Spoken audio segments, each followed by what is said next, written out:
ایک تو ان کی ایڈوائزر تھیں، ان کی وائف، ان کے بارے میں ہم نے بات کر لی، مزید بات نہیں اس لیے نہیں کریں گے، میں خود نہیں چاہتا کہ خواتین کے بارے میں ہم اس طرح یہاں بیٹھ کے بات کریں.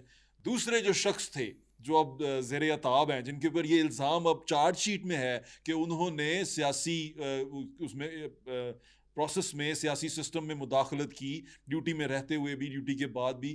جنرل فیض کی میں بات کر رہا ہوں.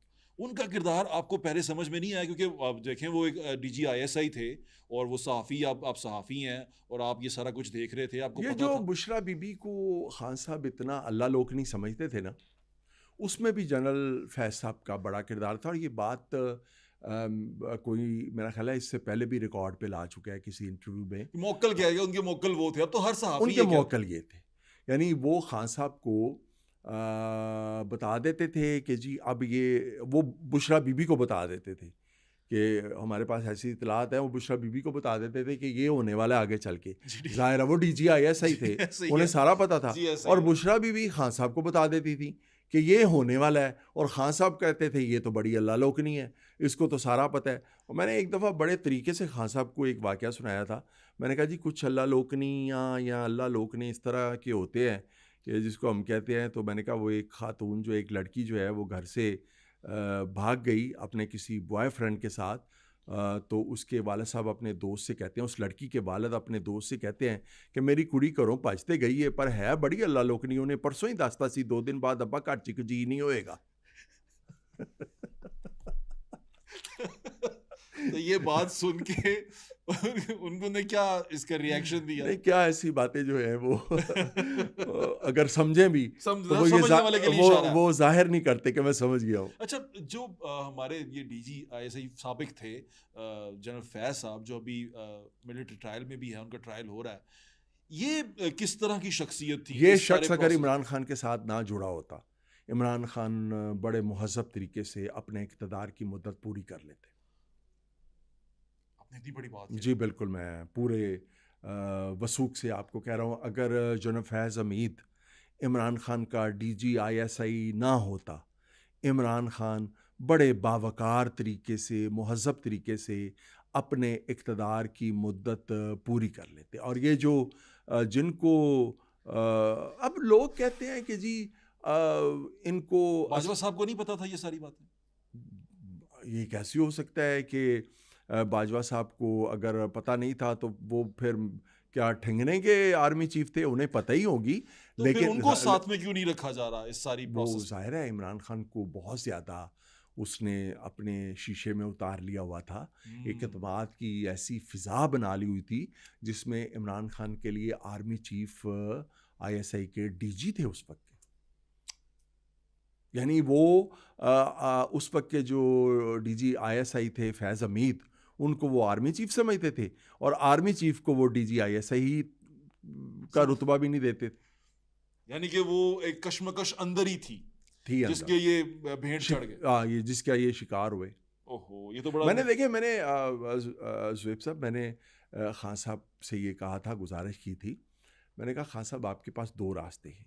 ایک تو یہ ہے کہ آپ جو لوگ آپ کو اقتدار میں لے کے آئے ہیں، یہ ایک حقیقت ہے، ان لوگوں کے ساتھ اپنے معاملات کو بہتر بنا کے آپ اپنے اقتدار کی مدت پوری کر لیں. آپ نے خود ہی کہہ دیا کہ اقتدار میں وہ لے کے آئے تھے. اب یہ پہلے بھی کئی دفعہ ہونے کا، اور خان صاحب کو پتہ ہے اس بات کا، یہ کوئی میں نے کوئی نئی بات تھوڑی کی تھی، خان صاحب کو پتہ ہے. ایک میں آپ کو بڑا مزے کا واقعہ سناتا ہوں، مجھے ابھی اگر یاد رہا تو بڑا ہی مزے کا واقعہ، پہلے کبھی نہیں میں نے سنایا. میں نے کہا ایک راستہ تو آپ کے پاس یہ ہے کہ ان کے ساتھ اپنے معاملات کو تھوڑا درست کر کے، بند گلی سے ذرا باہر کر کے تو اپنے اقتدار کی مدت پوری کر لیں. اور دوسرا راستہ یہ ہے کہ ان کے ساتھ معاملات آپ بند گلی میں لے جائیں، اور اس کے بعد یہ لوگ جو ہیں دوبارہ راغب ہو جائیں، دوبارہ یہ ان کی طرف چلے جائیں جن کو آپ 4.25 سال چور ڈاکو چور ڈاکو چور ڈاکو کہتے رہے، اور وہ کہلواتے رہے آپ سے، اور یہ مجبور ہو جائیں کہ دوبارہ ان چور ڈاکوؤں کو اقتدار میں لے آئیں. میں نے کہا خان صاحب خدا کا واسطہ ہے ان چوروں اور ڈاکوؤں سے آپ ہمیں بچائیں، کم از کم 1.25 سال تو بچا لیں یار. آپ 1.25 سال اپنے اقتدار کی مدت پوری کر لیں. یہ جو لوگ ہیں یہ ان چوروں ڈاکوؤں سے تو کم چور ڈاکو ہیں. یہ تو ان سے کہیں بہتر ہیں. تو ان کے ساتھ کچھ معاملات طے کر کے آپ اپنے اقتدار کی مدت پوری کر لیں اور آپ کے جو نامکمل پروجیکٹ ہیں ان کو آپ مکمل کر لیں, تاکہ اگلی بار جب آپ الیکشن میں جائیں تو آپ ذرا آپ کی حیثیت جو ہے سیاسی حیثیت وہ تھوڑی بہتر ہو. لیکن خان صاحب کے دماغ پر فیض حمید سوار تھا اور فیض حمید آرمی چیف بننا چاہتا تھا. موجودہ اسٹیبلشمنٹ جو ہے ہماری, یعنی کہ اصلی ہیرو جو ان سے تھے اس فلم کے اور ان کے بقول تو وہ تو فیض صاحب تھے, ایسے ہی تھے جی. عمران صاحب تو بس ہیرو نہیں تھے, سہولت کار تھے, ہیرو نہیں تھے, اکارڈنگ ٹو دیم, وہ ولن تھے, اکارڈنگ ٹو دیم, وہ تو ان کے ہیرو تھے اپنی فلم میں. یعنی کہ لیکن فیض صاحب اپنی فلم میں اصل میں تو وہ ولن تھے, اصل میں ولن تھے, لیکن اپنی فلم میں وہ اپنے لیے ہیرو وہ تھے, وہ اپنا راستہ ٹھیک کر رہے تھے, ایسے اور عمران صاحب صرف سہولت کار تھے. جیسی ہماری جو ہمارے یہ جو آرمی چیف ٹائپ لوگ بنتے ہیں, جیسی ان کا ایک مزاج بن جاتا ہے اس عہدے پہ آنے کے بعد. آپ ضیاء الحق کو دیکھ لیں, آپ جناب مشرف کو دیکھ لیں, پیچھے مثالیں ہمارے سامنے ہیں. میں نے خان صاحب کو کہا تھا کہ آپ اس کو آرمی چیف بنانا چاہتے ہیں, اور میں نے جو اس وقت خان صاحب کے مخالف تھے, میں نے انہیں کہا تھا کہ یہ اگر خان صاحب اس کو آرمی چیف بنا دیں, اپنے پسندیدہ ترین آدمی کو جنرل فیض حمید کو آرمی چیف بنا بھی دیں, تو خان صاحب کو 3 یا 4 مہینے بعد اسی نے اقتدار سے اتار دینا ہے. یہ بات آپ نے کہہ دی جی بالکل. تو انہوں نے مانی. میں نے کہا مانی کہاں, پھر اگر مانی ہوتی تو یہ نتیجہ نکلتا. سوار کچھ اور تھا ان کے دماغ پہ. اچھا چلیں اس سے آگے چلتے ہیں.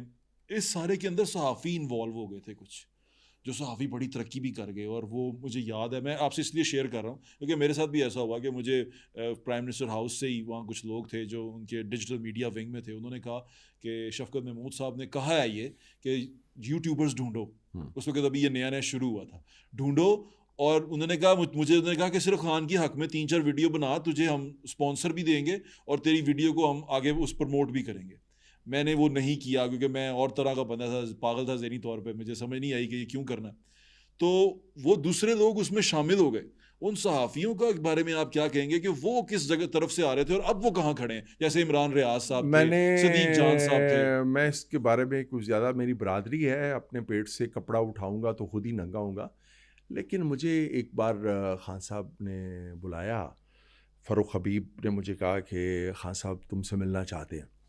میں چلا گیا, خان صاحب نے مجھے بلایا اور مجھے کہتا ہے کہ یار یہ جو ہے, خان صاحب کہتے ہیں کہ یہ لوگ ہیں, تو اور ہم کیسے جو ہے وہ کچھ صحافیوں کو کنٹرول کریں, اور ہم کس طرح سے اپنے معاملات جو ہیں وہ جرنلزم میں, تو تم تو پڑھاتے بھی ہو, کوئی ایسی ٹیکنیکس بتاؤ ہمیں, ٹپس دو ہمیں کہ ہمارے جو میڈیا کے معاملات ہیں, میڈیا ہمارے بہت اگینسٹ ہو رہا ہے, تو ہم اس کو بہتر کریں.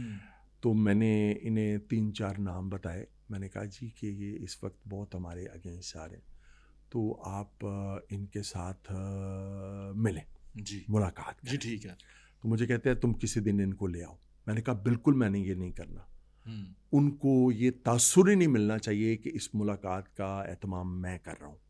ان کو یہ تاثر ملنا چاہیے کہ پرائم منسٹر صاحب خود آپ سے ملنا چاہتے ہیں.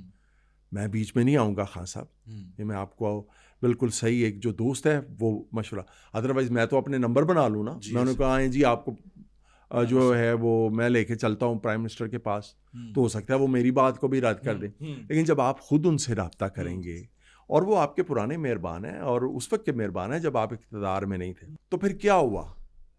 تو ہم نے کہا تھا کہ ان لوگوں کو آپ محبت سے لوگوں کے دل جیتے. اور کئی مثالیں میں نے دی. زرداری کی مثال میں نے دی کہ میں جب نوائے وقت میں تھا, خان صاحب میں اتنا اس کے خلاف لکھتا تھا, وہ فون کرتا تھا مجھے اور ایک ہی بات کرتا تھا کہ آپ جو کر رہے ہیں آپ وہ کام کرتے رہیں.